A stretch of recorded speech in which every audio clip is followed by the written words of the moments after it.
Welcome to the Investmentor podcast. My name is Jacob, and I'm joined today by John. Thank you, Jacob. Pleasure. So let's get straight into it. John, how have you been? What's been going on? Great week. Usual, a lot of stuff been going on. Yeah. Work-wise, same thing, trying to find investments, different types of properties, price point, bit of a struggle at the moment. But, you know, we're getting there, and we're still seeing a lot of value in certain areas. So what about you? Oh, you know, things are going pretty well. We've got the podcast, which is nice. Yep. We've got, we're working on something. I don't know how much we can disclose, but we're working on a big project at the moment that will be very good for our members. I'm very excited about it. It's a video project, obviously, because that's what we do. We've also got Dean behind the camera as well. Hello. Hello, Dean. So Dean and I are working on something big at the moment, so look forward to that, members. Wow. And okay. yeah. Now you've set the expectation quite high. I honestly believe it. Big. It could be high. I'm gonna say it to John, and if we have to beep it out, we can. It's the. Oh, the. Yeah. Yeah. So it's a big one. Well, as you guys have been filming this, have you learnt things in that you can apply in your own so much personal lives and careers and. There's been a lot a lot of really valuable information in it. While I've been editing, I've been taking my own notes. Like, oh yeah, that's great. Yeah. No, it's been good. And yeah, I'm very excited for our members to see it.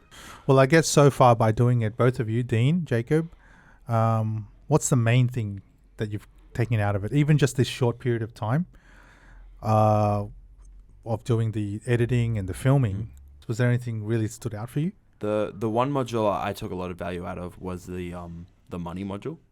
Mm-hmm. There was an episode on savings we did that was really, really, really good. That the kind of key takeaway is like the idea that if you can't manage $1, you can't manage $1 million, right? So the idea that like you need to be able to understand your money, save it, the pay yourself first idea, which I thought was really valuable.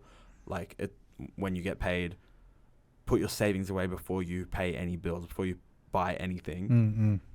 Every month, whatever the amount might be. And I've been doing that for the last couple of months now. My amount is $1,500 every month, straight into my savings, no questions asked. And then whatever's left is what I can use. Yeah.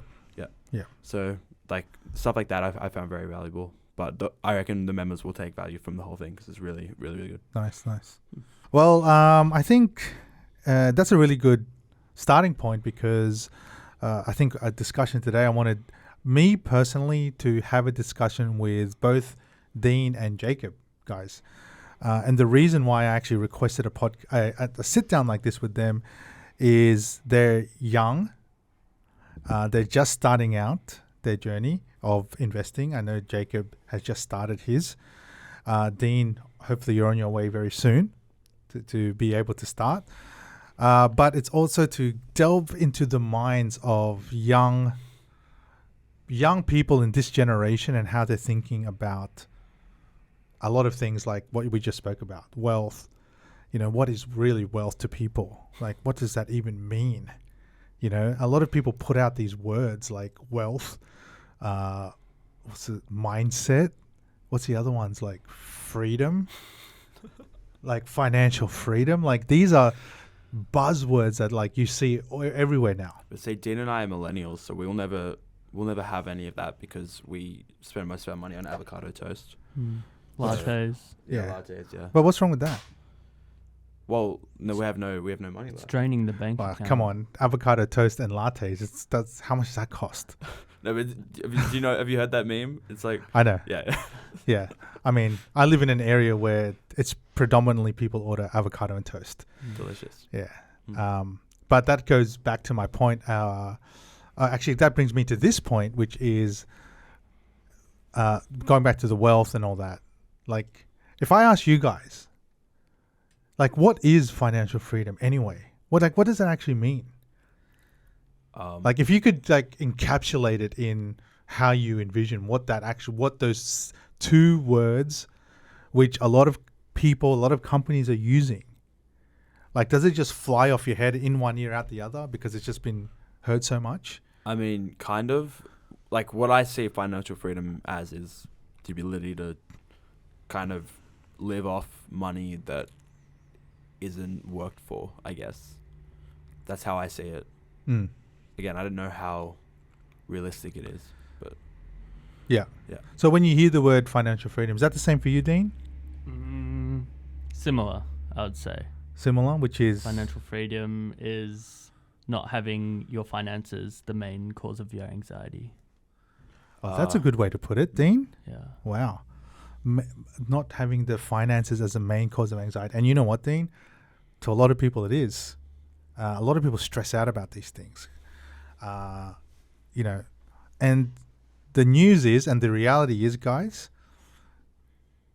stress about money is always going to be there for a lot of people, and the anxiety is going to be there because unless you magically win the lotto or something, or have a big chunk of money come to you, which is highly unlikely for many people, it's gonna be there, whether it's today and whether it's even 15 years from now.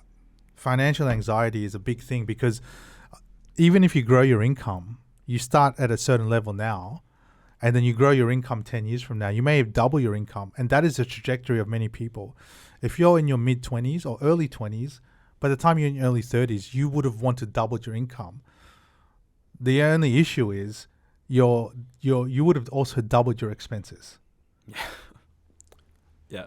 Because everything does get more expensive and your life changes.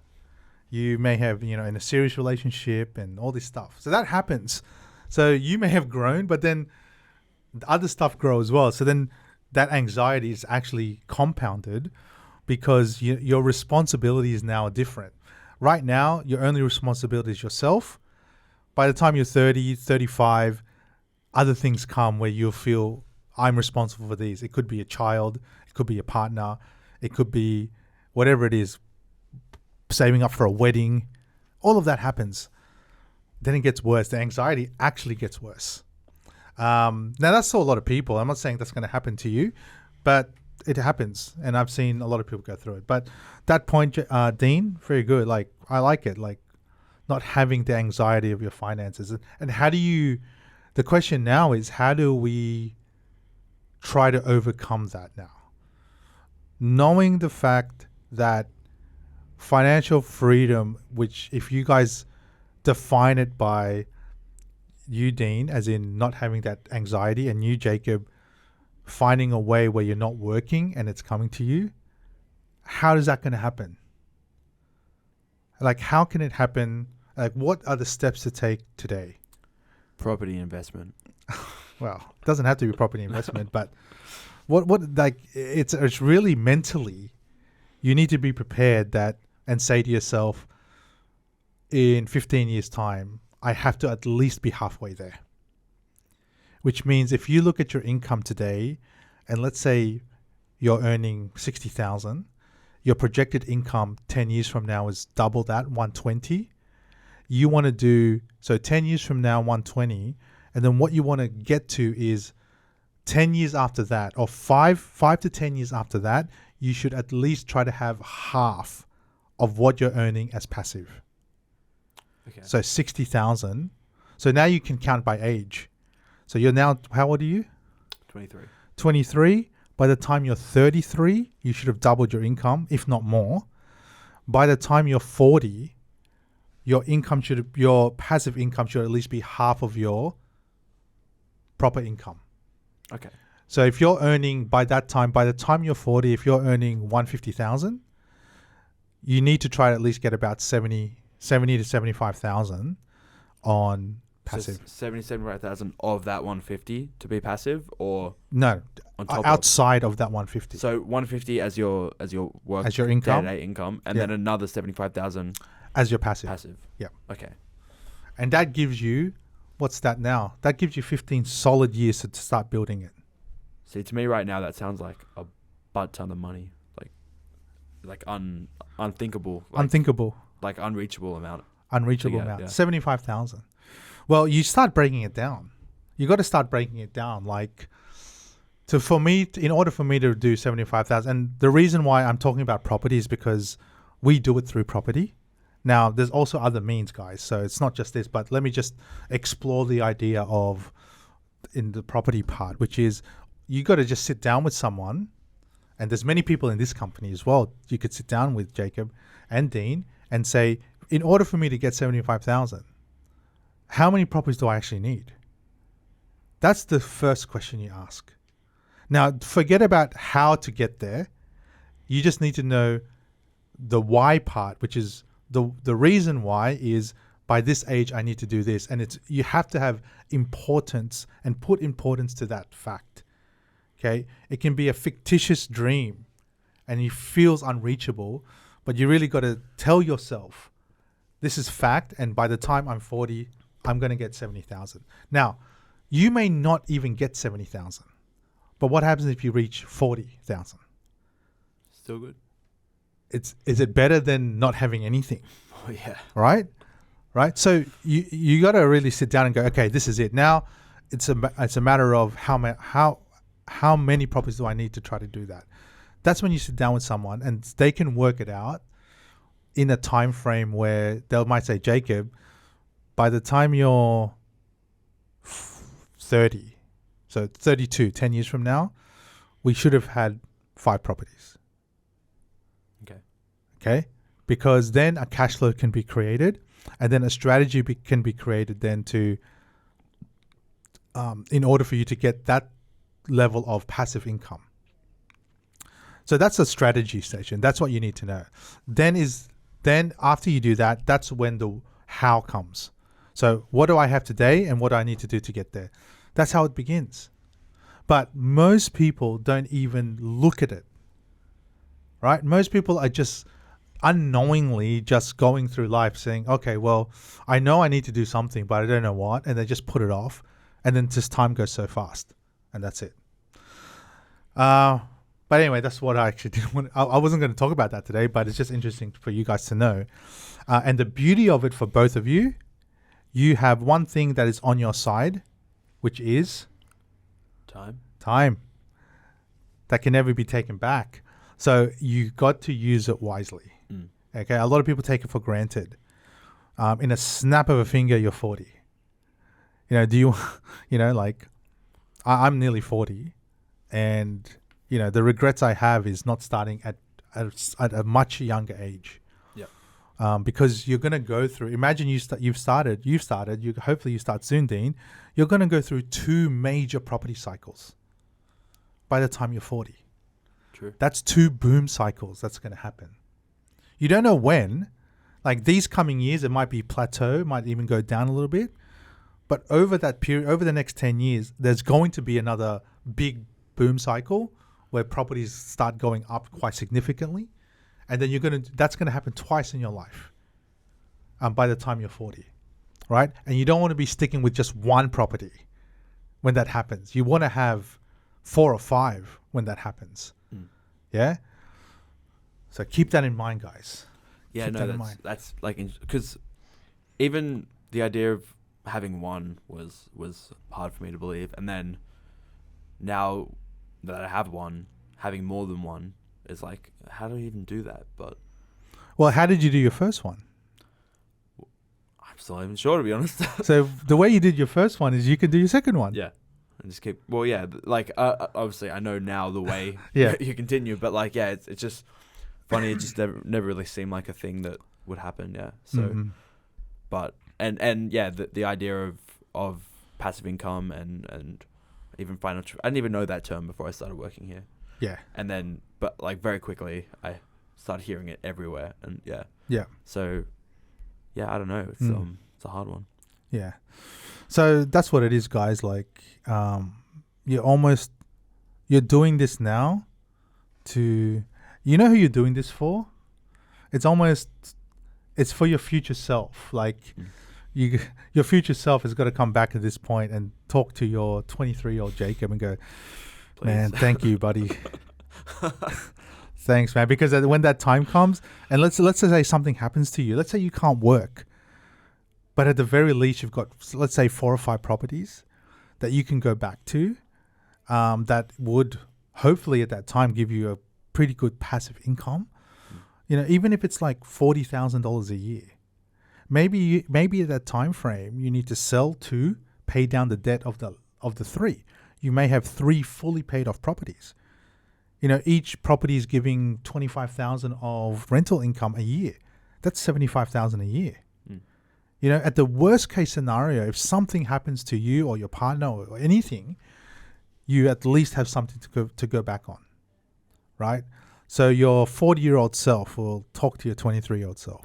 This is probably a very broad question I'm about to ask, but like that's like the major goal for most investors, right? Like you get as many as you can, and then without having to put as little of your own money as you can, you like get to a point where they grow enough so you can sell a few to pay off the rest, and then keep them for good too. Yeah. Well, that's the point of investment is to see. A lot of people go into investment and they nitpick one specific property, and they will find everything almost negative about that property. And the reason they do that is human behavior.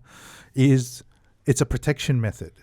It's a way of someone looking at something, and it's a big amount of money that they need to put down, which is a sort of scary type of thing for a lot of people. So you will find so many excuses not to do it, and they nitpick that one property. So anything negative, one negative thing about that property may even just tell that person not to go. Then the reason is a lot of people think that one property is what's going to give them the money.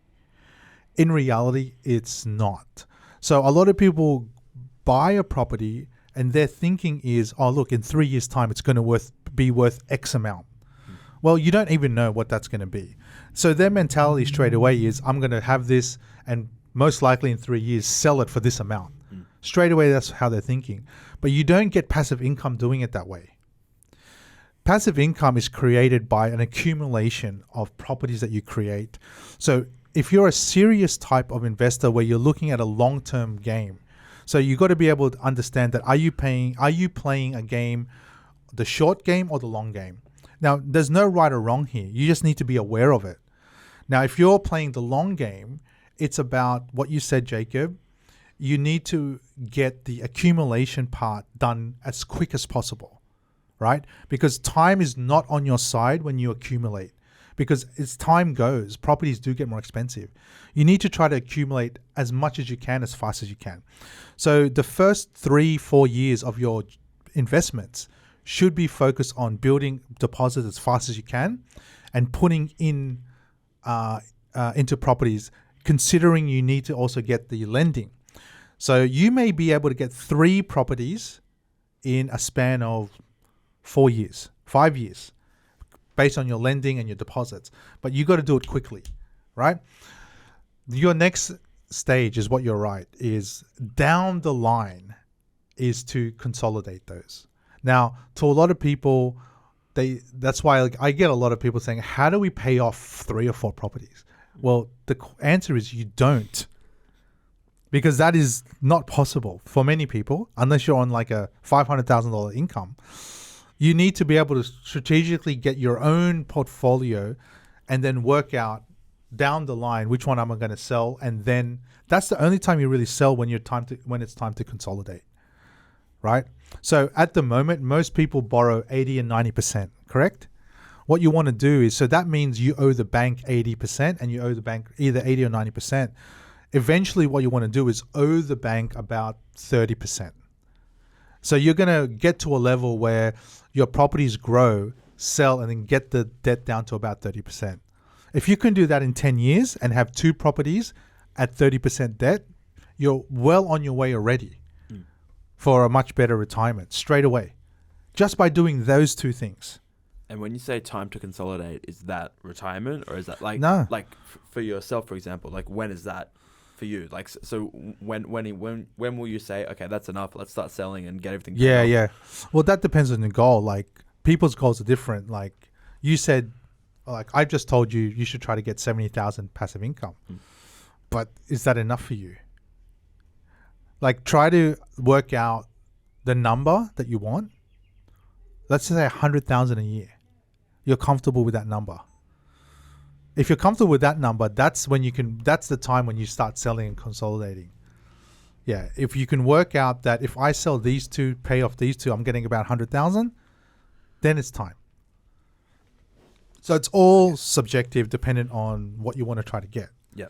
Yeah, some people, 30 or 40,000, it's good. That's good for people can live off that. I know a lot of people, especially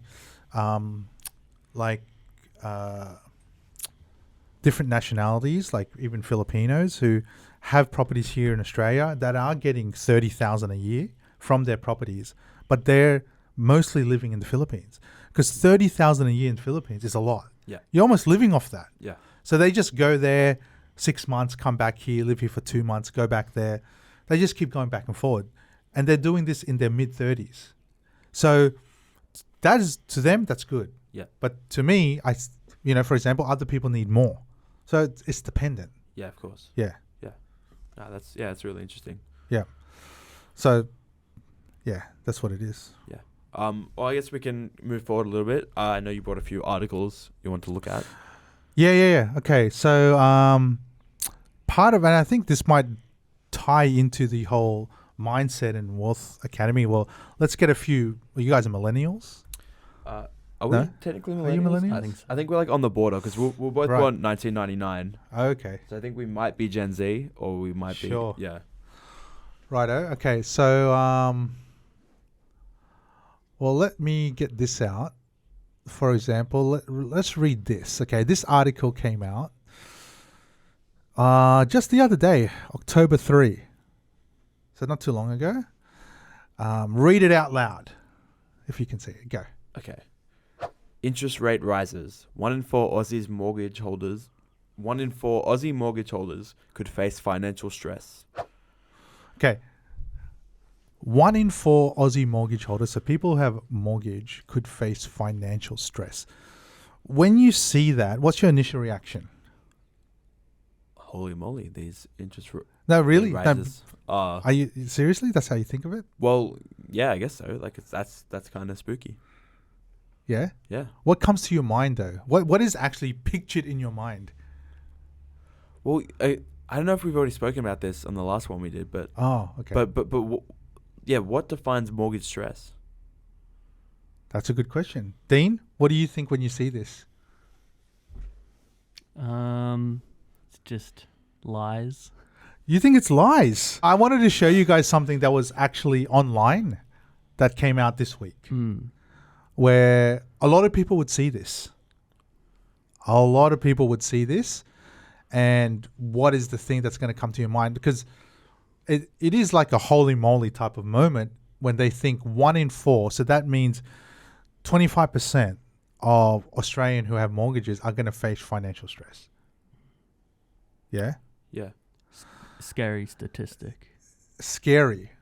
Then if I look at this, I found another one here, which was in May. And what does that say? 41.4% of income needed to service mortgage, finds report. Okay. So what runs through your head if you see that? That's a really vague statement, but it's what nearly half of a person's income will need to service their mortgage. Is that moving forward, or is that people now with current mortgages? Well, you have to read the article. Yeah. More than 2/5 of Because what's 41% of Australia's income? So is that personal income or is that income, everyone's incomes? Personal. This is a very vague statement. yeah, so it's pretty vague. Okay, so whoa, stop. Sorry. So this is all based on affordability, like 41%. So just think about if someone's earning 100,000, 41,000 of that needs is to going to their go mortgage. to their mortgage. Is that high? Yes, actually, I don't know. Is that high? See, that's a good question. Okay, Yeah.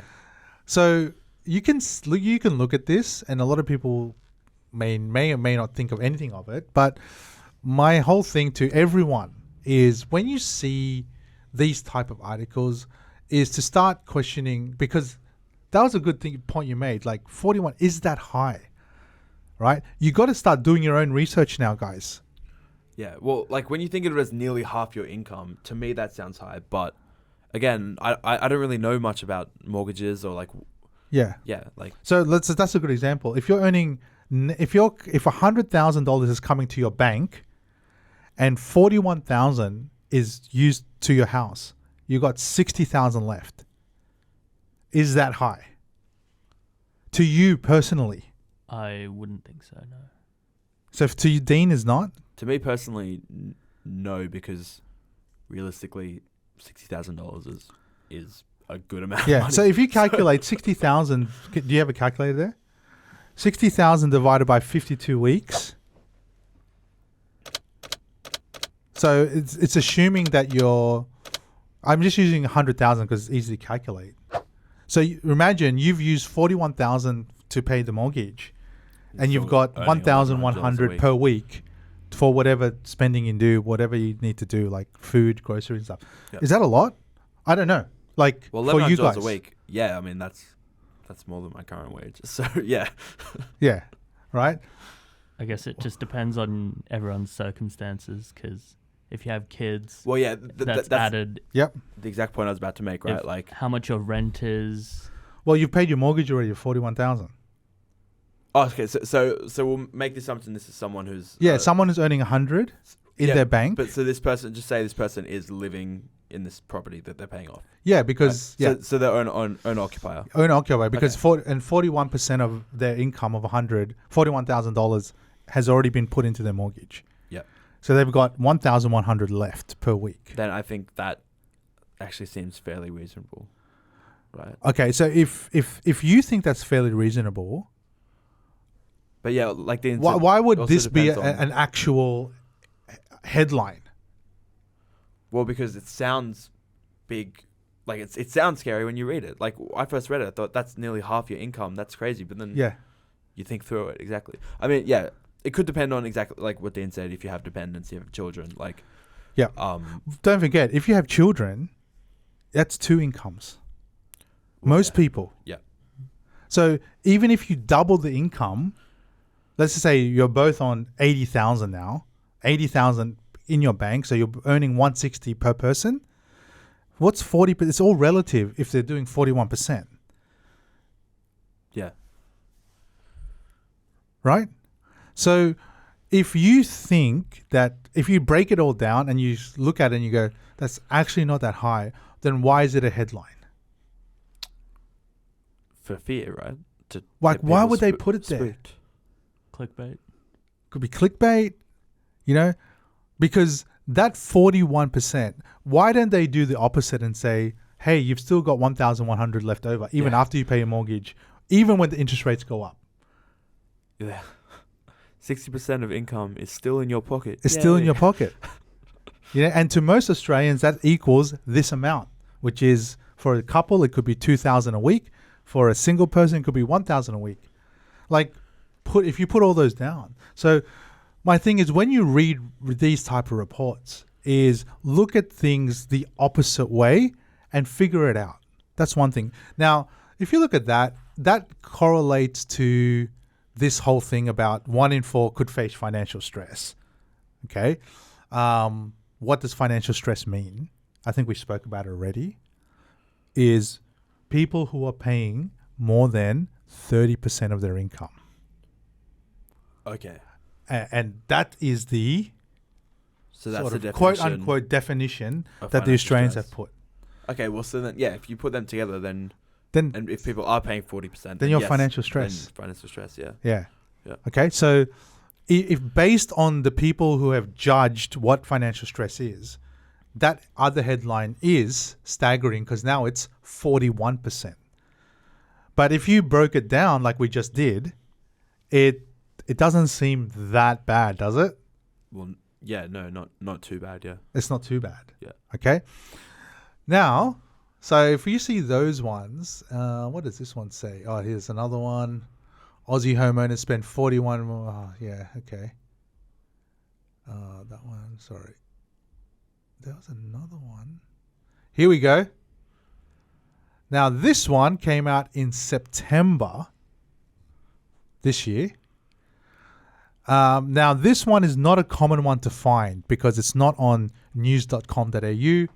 This was actually from the Australian Business Review, which you need to be a subscriber. Okay, so not many people get access to it. But what does this headline say? Low unemployment sends mortgage arrears to record low.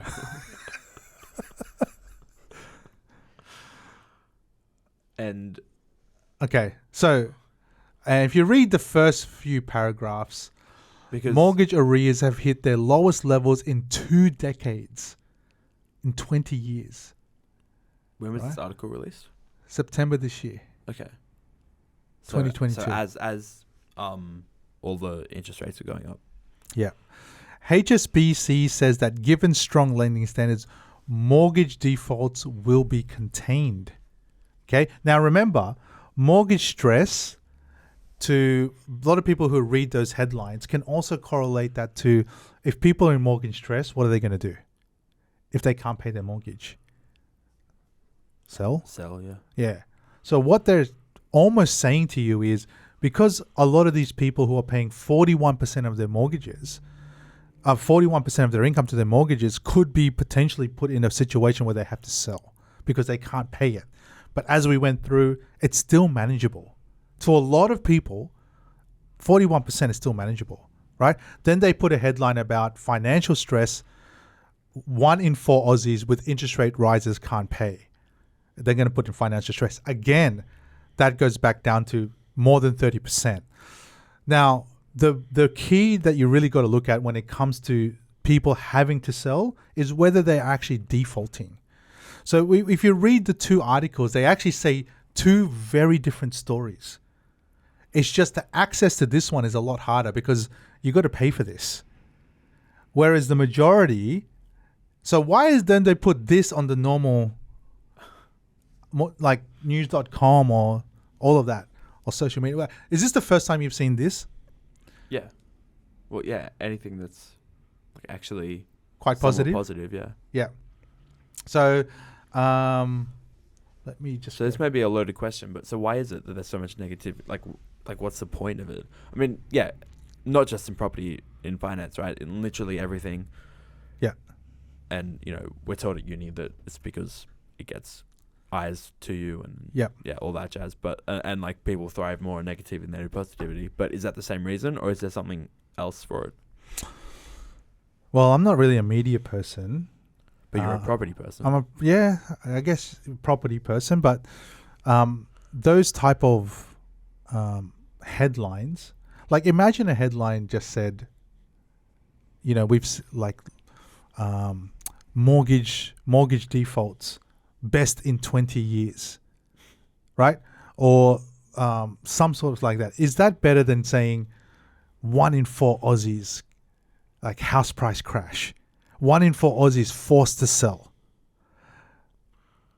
So, I mean, to me, yeah, like, it'd be nice to hear that people are doing well financially, not... Well, yeah, I mean, but the negative stuff, and it's well known, and a lot of people say it, and it's already known that negative headlines do attract a lot more clicks.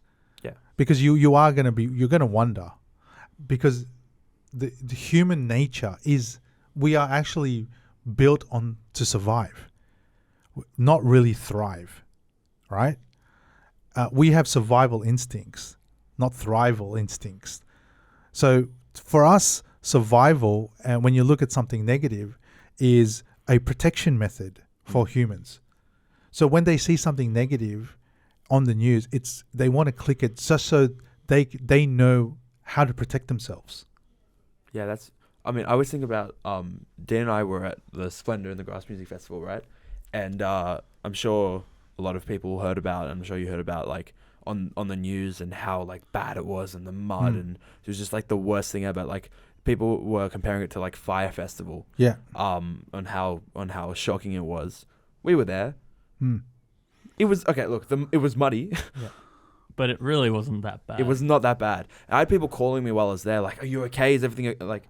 Yeah, just a bit of mud in my shoes, like, Yeah, you know. it's not that bad. Yeah, and yeah, like every single like news outlet was talking about how Splendor was like the worst thing ever happening, and so yeah, like I get what you mean. Like it really is like people thrive off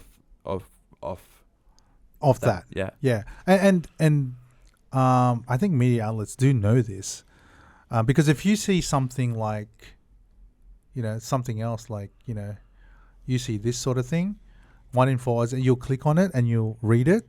You'll also ask yourself, am I in financial stress? Yeah. Am I in that position? Does stuff like this do anything to the market? It sentiment. It makes people think about going in. Now, you think back last year when a lot of the headlines were about the grants given, home builder grants. A lot of that was a lot of positive to recover the economy because of COVID. Those headlines there produced a lot of positive market sentiment, which was a lot of buyer activity. Here, it's negative activity, which automatically makes people sit on the fence about any sort of financial decision. Now, I don't have the stats here with me, but I do know that in 6 months' time, 43% of respondents who were thinking about buying property did say they were going to buy in 6 months, not now. That's 43%. Okay, so it changes the sentiment of the market, which means people who want to buy, their thinking becomes, I should wait. And a lot of these headlines is almost designing them to wait. And does that make now a good time to buy then? To me, yes. Yeah. To me, definitely yes. Now is the time, because last year was buoyed on positive sentiment, which is everyone was buying. So it was actually also a good time to get in at that time, because that was very difficult to even get a property. If you could even get one at that time was already good, which now a lot of people who bought last year are seeing the really good results that they did. The reason you buy this year is almost the total opposite. Is you want to get in before everyone else wants to get in 6 months to a year from now. So I always say this, all these interest rate talks and all of this is almost just an emotional lever done by the powers that may be of pushing people whether they want to do things or not. Yeah, they're almost playing on people's emotions, right? So anything positive, that's when they buy. Anything negative, it becomes thing. As investors, that is just noise, whether it's positive or negative. It's about still finding good value, because in every stage, whether there's high buyer interest or low buyer interest, there's always good deals out there. It doesn't even matter. If you can, and I know it's difficult to do, guys. It's very difficult to wipe out this noise and just concentrate on yourself, right? Like we spoke about with you, Jacob, can you get to 3 properties in 5 years?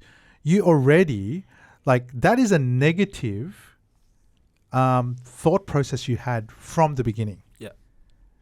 Because you use the words unrealistic, I don't think, I can't fathom. These are already implanted now in your head. Yeah. So you're at a position where you need to kind of see it, like when you did your first one, to actually believe it. Yeah, 100%. A lot of the time with properties, it's almost having a foresight mentality that no matter what I do right now, the market will stay flat, it will go down or go up, but it doesn't change my decision-making process. Yeah. And that's when you'll see your portfolio actually growing a lot quicker, because you're not subject to any of these sort of negative thoughts. You're almost taking the people who have the control on your emotions out of it. Property buying is already emotional to begin with, but then you've got all these people who are putting down the interest rates up, putting it back up, putting it back down. Imagine 3 months from now, the interest rate drops to 2%. What's going to happen? Everyone will just start buying, right? Everyone will start coming back in. Yeah. Yeah, everyone would, right? So you may as well come into the market now, because if you come into the market now, interest rates will eventually drop. And that's when all the competition will come but you've already got it. Yeah. Wait, so this is probably a stupid question, but No stupid questions. if only stupid answers. I don't know. So if you have, so if I just say I get a mortgage now at a rate of, I don't know, 5%. Yeah. And then it drops 2%. Like then the rates drop 2%. My rate, already having a mortgage, will then drop, right? Yes. Okay, yeah. So it's not like it's not like when you buy it. It's not like a price that when you buy it. It's No. it's dropped for everybody. It drops. Oh, okay, yeah. Unless you fix for it. all existing. Okay, yeah. But who would fix it at this high interest rate? No one does. Yeah. But So if you fix it at a low one, then you fix it a low one when then it's you're- low. then It's okay. laughing. Like people who fix it now Yeah. would be Yeah. happy. So you see, the good thing about now, even at a high interest rate, is you're also getting, like, the rentals are increasing now because a lot of people don't want to come in and buy. The reality is we're still undersupplied in the amount of properties we have in Australia. That's for buying and renting. So it doesn't change the fact that there's just not enough properties, right? So if there are less buyers, it means there are more renters, and it increases rental competition. So even if you're at a high interest rate, you are getting more rent. When the interest rates drop, your rent will plateau. Yeah. Because now more people want to buy. Yeah, because yeah. So they're no longer renters. Yeah. They're just buyers now. Do you think that people don't realize how in sync the rental and buying markets are? So I feel like people kind of think they're quite separate, or at least I always thought of them as being quite separate, but they very much rely heavily on each other. They do. And It relies on how many people are buying. Yeah. Because if everyone has to have a place to live. Yeah, so it's like either more people are buying or renting. It's like Yeah. Yeah. If more people are buying, there's less there's renters. less renters. But more then renters, there's a less little bit buyers. of a caveat there, which is, don't forget, what offsets a lot of the rental is the overseas migrants. Oh yes. Yeah. So even if buyer demand goes up for buying houses, a lot of overseas migrants also come to, and they have to start renting in the beginning. Yeah, before they can buy it. Yeah. Before they buy. Yeah. Yeah. So that's why there's always kind of that balance. But what we're seeing today is, that's why we're seeing such a low vacancy rate everywhere in Australia and rents going up, because these sort of articles are putting people off in buying. Yeah. Yeah. So they'd rather wait 6 months to a year. We're also a very herd mentality human beings. You want to kind of, if you have friends and all that doing it, then you want to go do it.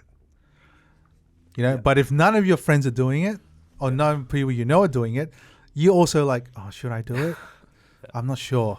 Yeah. But imagine you had 4 or 5 of your friends all buying at the same time. You're going to be like, oh, I want to buy. Yeah. That's what headlines make it harder, because then your friends and family see them and think that's what everyone else thinks. Yeah. And then they preach it to you. Yeah. So you might ignore the media, but how do you ignore your mum or your brother or your uncle or your best friend? Yeah. And that's a good point, Dean. And that's why I've always said property investing, if you're doing it, it's actually quite a lonely type of journey. Because if you start sharing all this, it's good to share it with all your friends later on. But if you are dictated by their decision making and the way they think, then you're almost going to follow what they do. But if you think to yourself, no, it doesn't matter what they do, I'm doing my own thing, that process can become a little bit lonely. Yeah. Because the people you speak to and your friends that you're with, it's kind of hard to bring it up when you're around them, because they are such on a different thinking, and you're here and they're here. You know? Yeah. And that's what makes it a little bit tough. And that's why it's important to also realize, if you're serious about this, is you may get a whole new set of people around you as well. That this is what you talk about. This is how you see opportunities. That's important to have. Yeah. So it's interesting, isn't it? Yeah. Yeah. I find this very fascinating. Is there anything you want to discuss quickly before we? Oh, we finish up? almost said it.